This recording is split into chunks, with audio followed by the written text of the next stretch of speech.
Inaasahang makararanas sa mapanganib at mataas na antas ng heat index ang ilang lugar sa Kabisayan hanggang bukas April 18, kung saan ilang lugar ay papalapit na sa danger threshold na maaaring magdulot ng mga sakit na may kaugnayan sa mainit na panahon.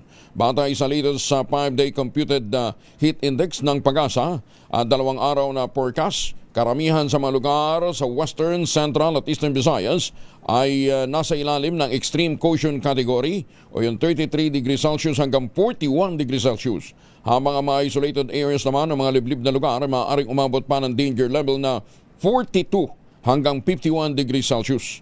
Sa Western Visayas, ito yung Region 6. Tinatayang makararanas ang Rojas City, Capiz at Iloilo ng 40 hanggang habang ang Dumangas naman ay maaaring umabot ng 41 degrees Celsius. Kaigang ba? Ang nasabing mga lugar ay nasa pinakamataas na antas ng extreme caution o matinding pag-iingat na ng heat index na naglalaro sa 38 hanggang 41 degrees Celsius. Mataas din ang antas ng temperaturang mararanasan sa Negros Island, aabot ng 40 degrees Celsius, habang ang Dumaguete City sa Negros Oriental ay nasa pagitan ng level na 35 hanggang 37 degrees Celsius. Samantalang 2 lugar ang posibleng makaranas din ng danger level heat index ngayong araw, ang Borongan, Eastern Samar at ang Cotabato City po pwedeng umabot ng hanggang 42 degrees Celsius. Paalala ng Pag-asa, ang matagal na pagkakabilad sa init ng araw ay maaaring magresulta ng heat cramps, heat exhaustion at ang pinakamatindi ay heat stroke. Kasama na natin si Lori de la Cruz mula sa Pag-asa. Ma'am Lori, good morning! Good morning at sa lahat ng ating mga tagapakinig. Sa maghapong ito, mababa pa rin ang tsansa ng mga pag-ulan sa Metro Manila at malaking bahagi ng Luzon dahil apektado pa rin tayo ng ridge ng high pressure area. Sa Visayas naman, malaking bahagi ng Kabisayan at Mindanao, posible naman ang mga localized thunderstorms, lalo na po sa hapon at gabi.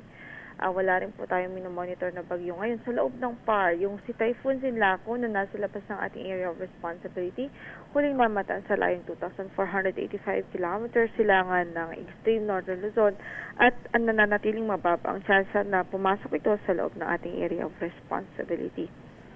So, hindi naman po natin ito inaasahan na makaka-apekto sa atin in terms of weather. Wala rin po tayong gale warning na nakataas ngayon sa anong bahagi ng ating mga baybaying dagat.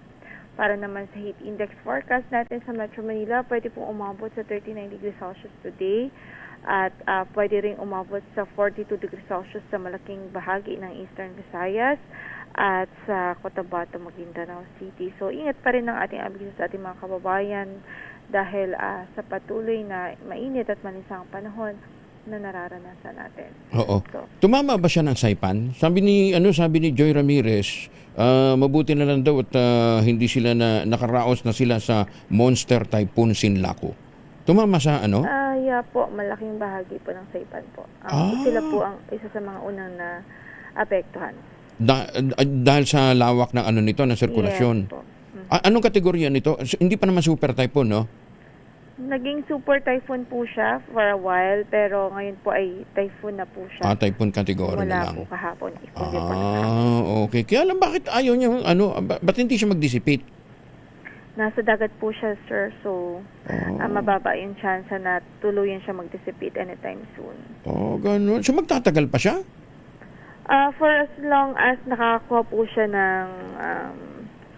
ng source of moisture, malaking chance na mag-i-stay po ito hanggang sa talagang kumbaga marating niya na yung tagang whole lifespan niya. Baka mamaya bumaba yung mga, sabagay hindi naman bababa siguro yung high pressure na nasa may teritoryo natin, no? Hindi naman. Para wag siya makapasok. Ayan, sige. Yes, Ma'am Lori, thank you ha. At teka muna, sa Tagaytay daw, anong temperatura?